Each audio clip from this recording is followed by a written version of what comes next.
उस बाग में मौजूद है, लेकिन सीता जी सहेलियों के साथ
मेरे भगवत श्रोता, जो सीता जी उस बगीचा में आई और एक सहेली सीता जी से भटक जाती है और वो राम के पास पहुंची और राम की सुंदरताई को देखा तो लौट करके भाग खड़ी हुई।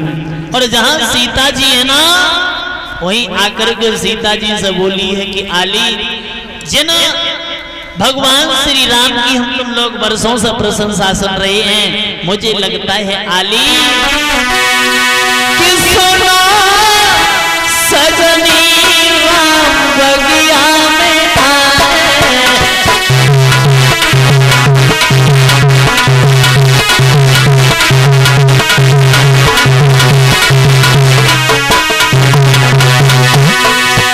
तो सहेली बोली है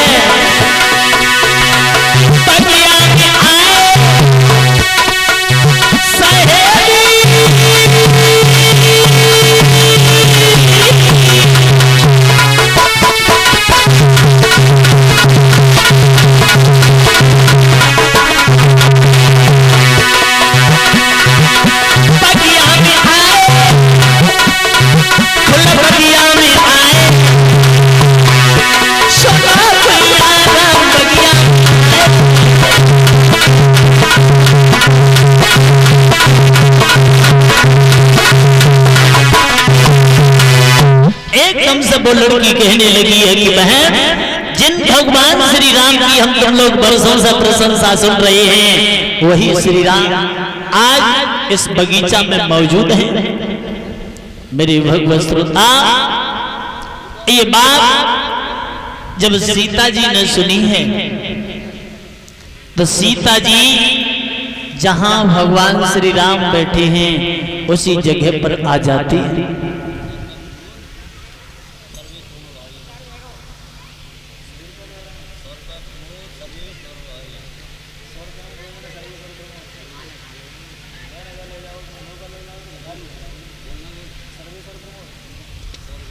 और 100 रुपये भिजवा रही हैं श्रीमान सर्वेश और प्रमोद जी, जो इसी गांव हसनपुर के रहने वाले हैं। कामना करते हैं भगवान हमेशा भंडारे भरते रहें, समाज का सम्मान मिलता रहे। और 100 रुपये श्रीमान इंद्रपाल जी, जो इसी गांव हसनपुर के रहने वाले हैं। और 50 रुपये श्रीमान सनोज डॉक्टर साहब जी की तरफ से। कामना करते हैं भगवान हमेशा भंडारे भरते रहें, समाज का सम्मान मिलता रहे, धर्म क्षेत्र में यही हाथ आगे बढ़ते रहें। बोलिए गोविंद भगवान की।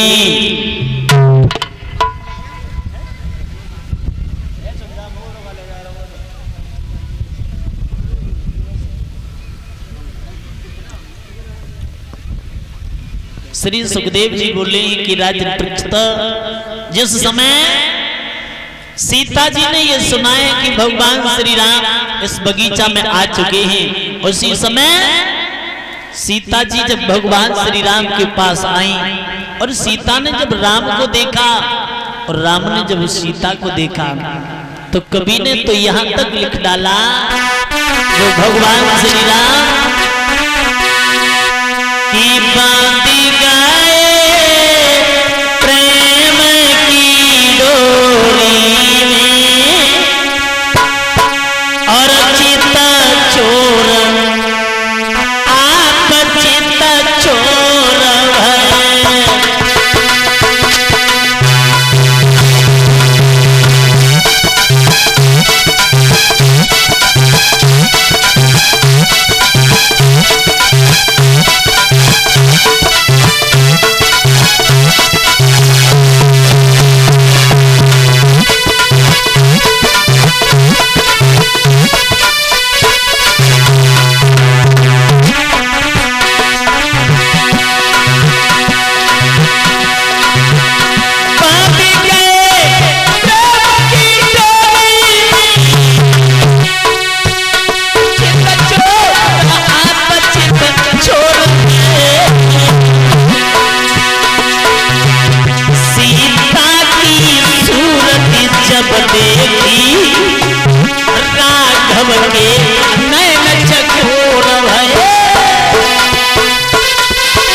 जिस समय सीता जी ने भगवान श्री राम को देखा और राम ने सीता को देखा, दोनों एक दूसरे को देखने लगे हैं। लेकिन श्रोता बंधु जब एक दूसरे की तरफ देखते रहे तो लक्ष्मण जी कहने लगे भैया हम तुम लोग यहाँ जिस कार्य के लिए आए थे कहाँ खो गए हो? और 101 रुपए भेजवा रहे हैं श्रीमान कुलदीप सिंह सनौब अजब सिंह जी जो इसी गांव हसनपुर के रहने वाले हैं। कामना करते हैं भगवान हमेशा भंडारी भरते रहे, समाज का सम्मान मिलता रहे। बोलिए गोविंद भगवान की। मेरे भगवत श्रोता आज भगवान श्री राम ने जब देखा तो कहने लगे लक्ष्मण भला हम तो भूल ही गए थे। उधर सीता जी जब मैया दुर्गा के उस मंदिर में पहुंची तो कहने लगी मैया मैंने बचपन से तुम्हारी पूजा की है और आज मैं तुमसे कुछ मांग रही हूं। मैया सीता कहने लगी हैं कि मां मैं मानती हूं कि भगवान श्री राम बहुत छोटे हैं, उनसे वो धनुष नहीं टूटेगा, लेकिन मैं ये चाहती हूं कि मेरी अगर शादी हो तो भगवान श्री राम के साथ। तो मैया भवानी ने ये वरदान दे दिया है कि बेटी सीता तूने मेरी बचपन से पूजा की है तो मैं तुझे आज ये वरदान देती हूँ, ये वचन देती हूँ कि तू जिसे अपने हृदय से अपना पति मानेगी वो धनुष उसी से टूटेगा। मेरे भगवत श्रोता उधर मैया सीता चली जाती हैं, भगवान श्री राम लौट करके गुरुदेव जी के पास आ जाते हैं। लेकिन उधर मंदिर के बीच में मैया भवानी सोचने लगी है अगर वो धनुष किसी से टूट गया, किसी ने तोड़ दिया तो इस संसार का मुझसे भरोसा उठ जाएगा, क्योंकि मैंने सीता को ये वचन दे दिया है कि बेटी तू जिसे भी अपने दिल से अपना पति मानेगी वो धनुष उसी से टूटेगा। उसी समय माता मैया भवानी ने क्या किया है?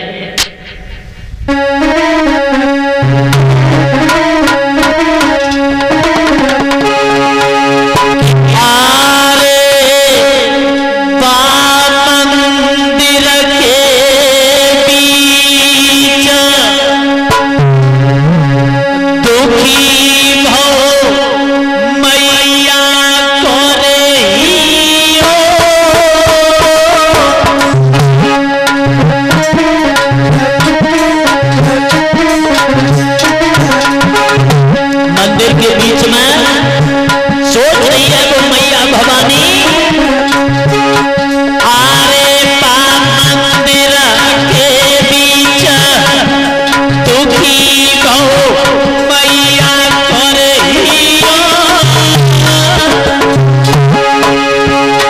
आरे छोट राजकुमार गणेश पास बुलाई लिया भैया छोट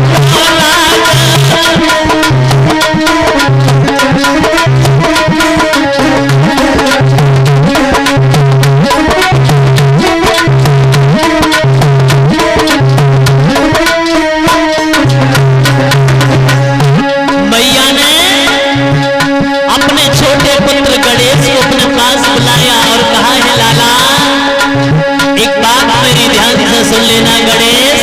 और मैया भवानी बोली आरे ललानिक जनकपुरी चाहिए लाला गणेश आरे कुमरनिक जनकपुरी चाहिए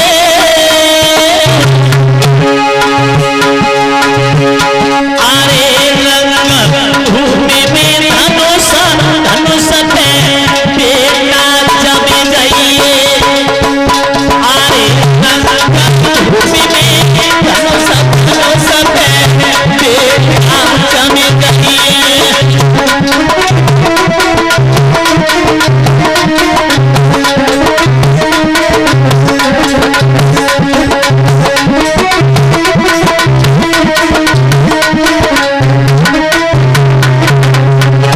कहने लगी है लाला जनकपुरी के अंदर उस रंग भूमि में वो धनुष रखता है, उस धनुष के ऊपर जाकर के बैठ जाना, तोड़ना तो बहुत बड़ी बात है, वो धनुष किसी के हिलाए से हिल भी न जाए। और मैया बोली लाला आरे ललानिक जनकपुरी चाहिए लाला गणेश आरे रंग भूमि में धनुष धनुष पे बेटा जम जाइए भूमि में धनुष धनुष पे बेटा जम जाइए।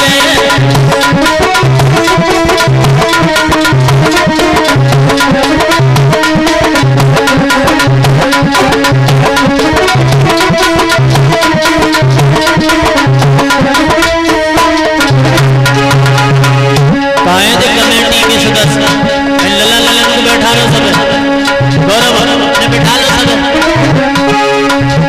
उसी समय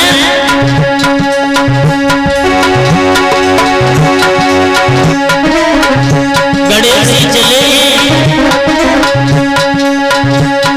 तो मैया भवानी ने एक बात कही लाला एक बात और ध्यान से सुन लेना। बोले क्या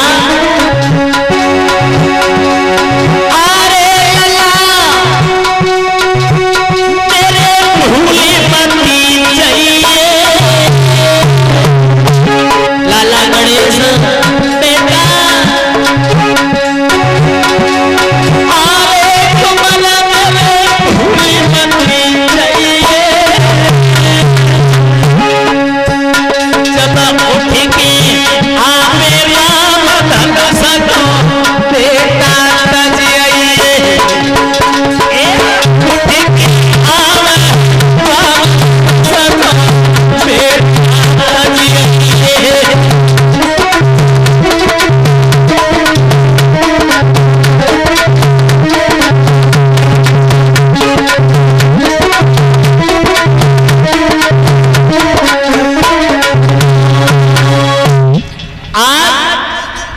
गणेश जी गए हैं और जनकपुरी में उस धनुष के ऊपर बैठ जाते हैं।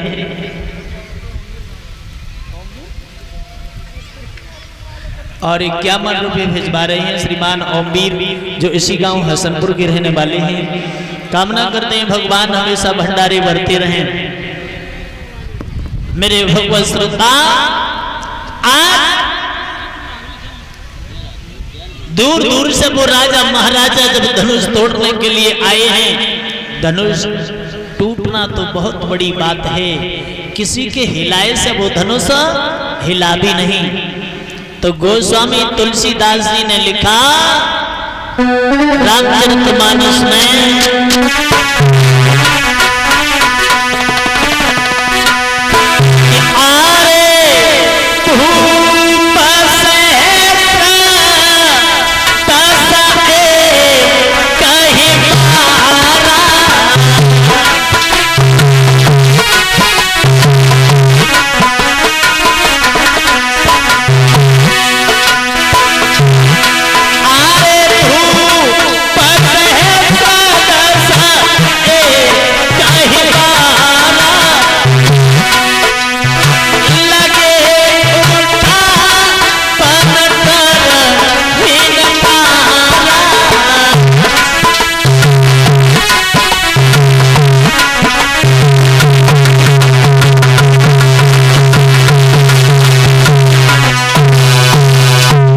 भूप सहस्र कि भूप सहस्र दस एक ही बारा और लगे उठावन रहे नटारा।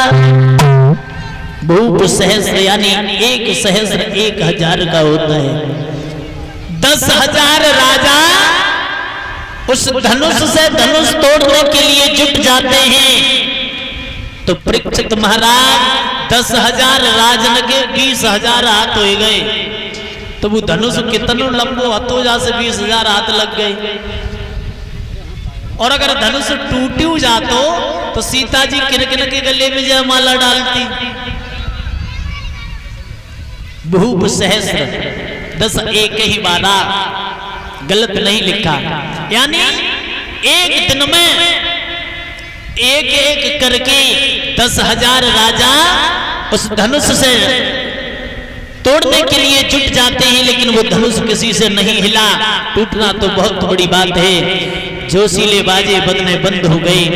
जनक उठ करके खड़े हो गए और कहने लगे हैं सभा के लोग, अगर मुझे ये मालूम होता कि ये धनुष किसी के नहीं टूटेगा तो मैं हरगिज ये प्रतिज्ञा नहीं करता। और जनक कहने लगे, अरे अब हमारे मुंह की तरफ क्या देख रही हो? सीता जी के विवाह की आस को छोड़ करके आप अपने अपने घर के लिए चले जाओ। अगर मुझे ये मालूम होता कि दुनिया में कोई सूरवीर नहीं है तो मैं हरगिज ये प्रतिज्ञा नहीं करता। और जनक बोले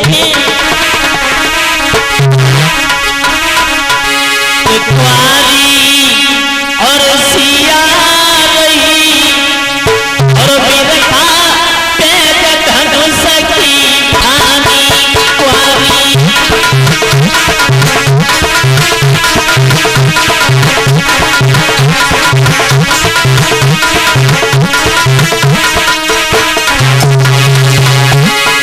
जनक बोले कि कुआरी लली रही, कि कुआरी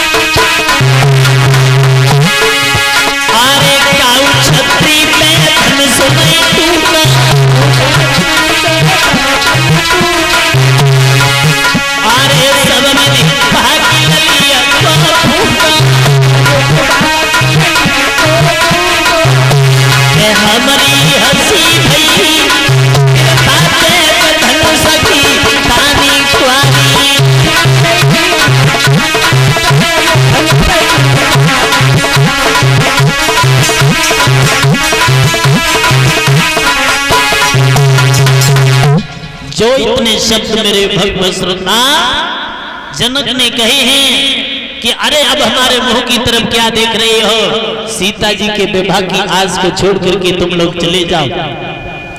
उसी समय लक्ष्मण उठ करके खड़े हो गए और कहने लगे हैं, क्या कह रहे हो जनक?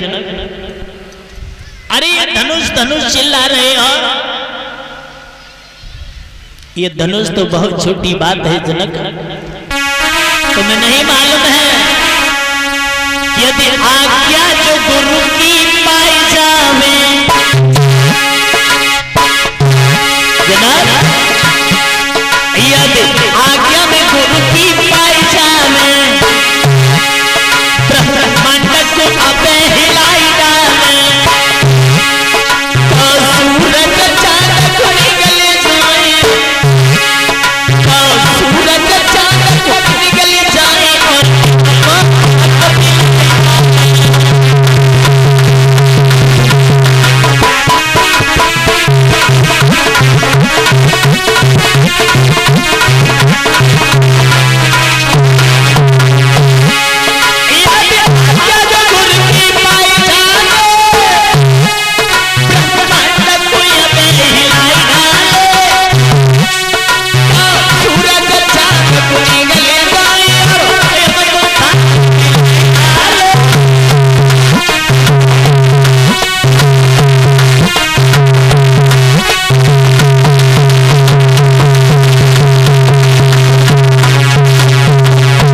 मेरे भगवत श्रोता जो ये शब्द इतने शब्द सुने लक्ष्मण जी की तरफ सभी लोगों की नजर कि जरा सा बालक और इतनी बड़ी बात। उसी समय गुरु विश्वामित्र जी कहने लगे हैं बेटा लक्ष्मण ये काम तुम्हारा नहीं है आप बैठ जाओ।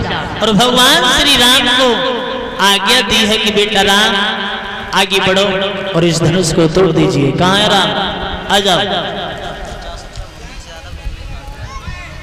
और ये 50 रुपए भिजवा रहे हैं श्रीमान मुकेश यादव जो रेलवे फाटक वालों की तरफ से आई है। 50 रुपए कामना करते हैं भगवान हमेशा भंडारे भरती रहे समाज का सम्मान मिलता रहे।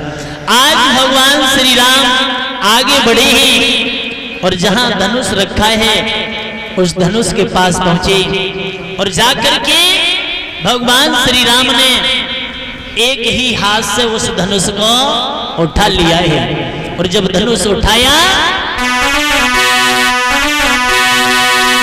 कि फिर पता नहीं कब झुका